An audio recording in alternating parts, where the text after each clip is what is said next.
derivação do petróleo ela é baseada em 3 tipos principais de processos. Processos de separação, onde nós temos diferenças físicas entre os componentes, características, por exemplo, de pontos de fusão, pontos de ebulição, solubilidade. Processos de conversão, onde trabalhamos as cadeias carbônicas dos hidrocarbonetos, produzindo cadeias menores, frações mais leves, a partir de frações maiores.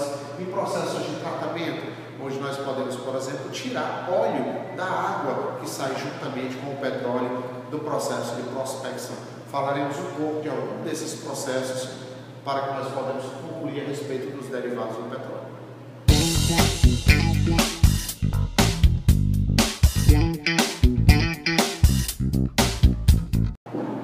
Destilação. A destilação é um processo no qual separamos as misturas através de uma propriedade física que é a sua temperatura de ebulição. Então, a palavra-chave importante a respeito da destilação é a temperatura de ebulição. Lembrando que o petróleo é uma mistura de hidrocarbonetos, primordialmente na fase líquida, principalmente, e nós temos aqui uma destilação chamada de destilação fracionada, que existe em uma coluna de fracionamento. Existem 2 tipos de destilação: a destilação utilizando a pressão atmosférica e a destilação utilizando o processo de pressão a vácuo. Então, a destilação é o processo mais importante de quebra e separação dos meus componentes, onde ele vai originar os principais subprodutos de petróleo que nós conhecemos no nosso dia a dia.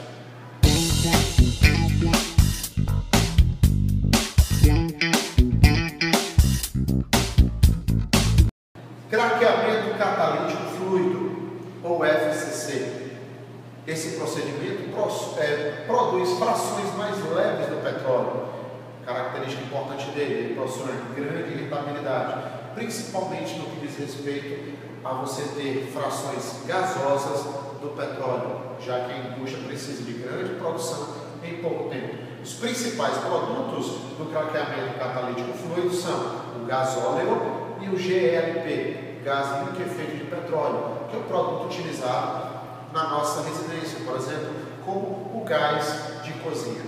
A limitação do craqueamento catalítico fluido é quanto ao tipo de carga. Não é todo tipo de hidrocarboneto que nós podemos trabalhar por esse processo. Dependendo do catalisador a ser utilizado, o processo também muda em relação às suas quantidades e sua velocidade de reação.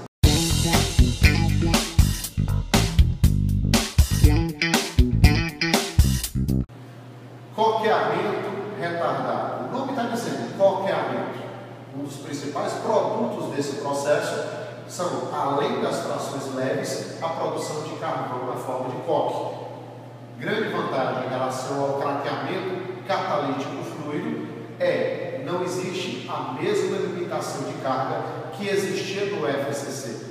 Quer dizer, alguns tipos de materiais, alguns hidrocarbonetos não utilizados no craqueamento catalítico fluido podem ser utilizados no coqueamento retardado sem problema e não deixa de ser um grande aproveitamento de resíduos. Nós podemos dizer, por exemplo, que o coqueamento retardado consegue quebrar estruturas maiores e estruturas menores, dando ao procedimento um desperdício muitíssimo baixo. Isso é grande vantagem na indústria do petróleo.